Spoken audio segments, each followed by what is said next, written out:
Hello everyone, स्वागत है आप सभी लोगों का कल्याण इंस्टीट्यूट यूट्यूब चैनल पे।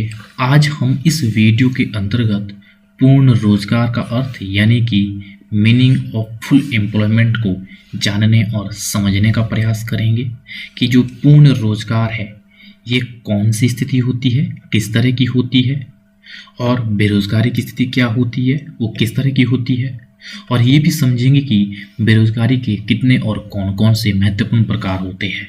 तो आप इस वीडियो को अंत तक जरूर देखिएगा और अगर चैनल को अभी तक सब्सक्राइब नहीं किया तो चैनल को जरूर सब्सक्राइब कर दीजिएगा। तो चलिए समझते हैं कि पूर्ण रोजगार का क्या अर्थ होता है और जो बेरोजगारी है उसे किसे कहते हैं और बेरोजगारी के कौन कौन से महत्वपूर्ण प्रकार होते हैं। तो सबसे पहले पूर्ण रोजगार उस अवस्था को कहते हैं जब सभी व्यक्तियों को जो काम करना चाहते हैं तथा काम करने में सामर्थ्य रखते हैं तो उन्हें प्रचलित मजदूरी दरों पर उन्हें रोजगार या काम प्राप्त होता है तो उन्हें हम पूर्ण रोजगार कहते हैं। और जिन लोगों को काम नहीं मिलता है उसे हम बेरोजगार कहते हैं। और अनैच्छिक बेरोजगारी की बात की जाए तो अनैच्छिक बेरोजगारी वो होती है जहाँ पर कोई व्यक्ति काम नहीं कर रहा है लेकिन वो काम करने की इच्छुक है, सक्षम है, लेकिन उन्हें काम नहीं मिल रहा है, उसे अनैच्छिक बेरोजगारी कहते हैं।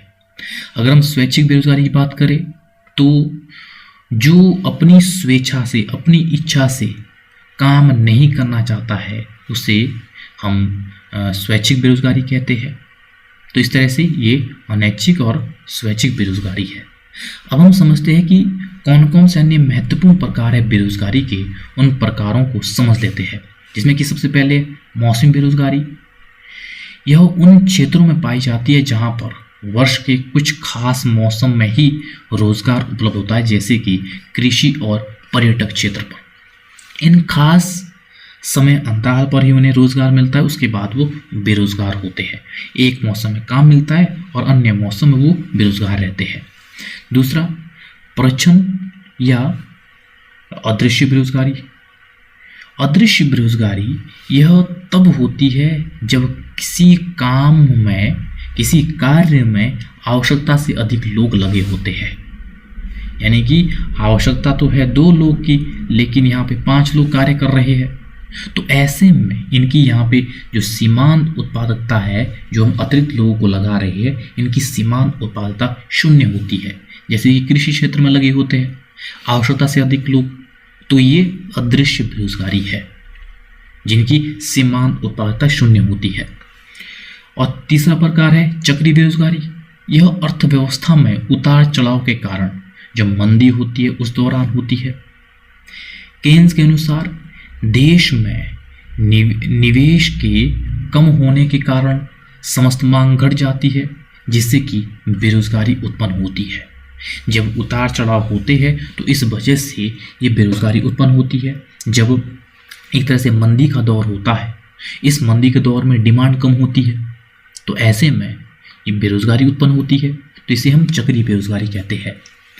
और चौथा प्रकार संरचनात्मक बेरोजगारी। यह पिछड़े आर्थिक ढांचे या तकनीकी परिवर्तन के कारण होती है। व्यक्तियों को थोड़ा से समय में जब हम प्रशिक्षण देते हैं ऐसी स्थिति में तो प्रशिक्षण दे करके उन्हें हम नए रोजगार उपलब्ध करवा सकते हैं।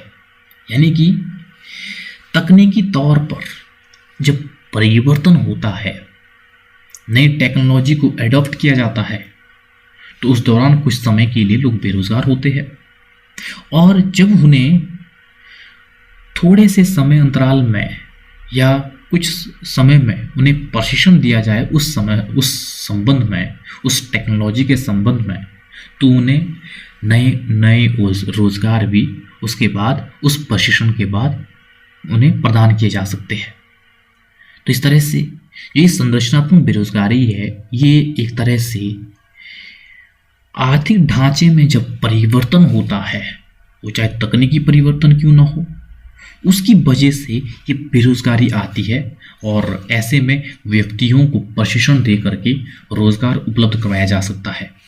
और अगला है घर्षणात्मक बेरोजगारी। जो ये घर्षणात्मक बेरोजगारी है ये एक तरह से अस्थायी या स्वैच्छिक बेरोजगारी होती है, जो तब उत्पन्न होती है जब लोग नौकरी के बीच में पहली बार वो कार्यबल में प्रवेश करते हैं या अपनी वर्तमान नौकरी को वो छोड़कर बेहतर अवसर को तलाशने में लगे होते हैं।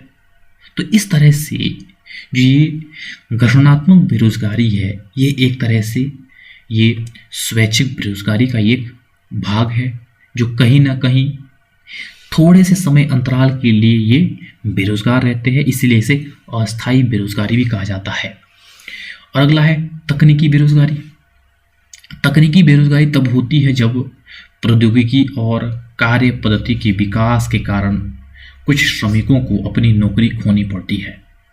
तकनीकी बेरोजगारी को एक तरह से संरचनात्मक बेरोजगारी के नाम से भी इसे जाना जाता है, और इसे तकनीकी बेरोजगारी को संरचनात्मक बेरोजगारी का एक भाग या हिस्सा माना जाता है।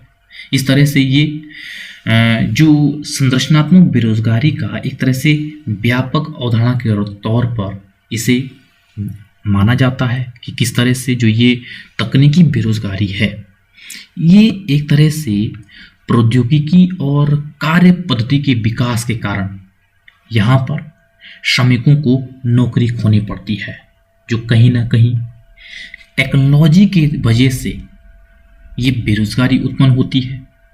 जो कहीं ना कहीं जो टेक्नोलॉजी है, टेक्नोलॉजी में जो चेंजेज हुआ है, एकदम से जो चेंजेज होता है, उसकी वजह से यहाँ पर जो श्रम पहले काम करते थे वो अब मशीनें कर रही है, वो टेक्नोलॉजी के द्वारा किया जा रहा है। तो ऐसे में इन टेक्नोलॉजी के आने से कहीं ना कहीं लोग बेरोजगार हो जाते हैं, और ये तकनीकी बेरोजगारी को संरचनात्मक बेरोजगारी नामक एक व्यापक अवधारणा का हिस्सा माना जाता है।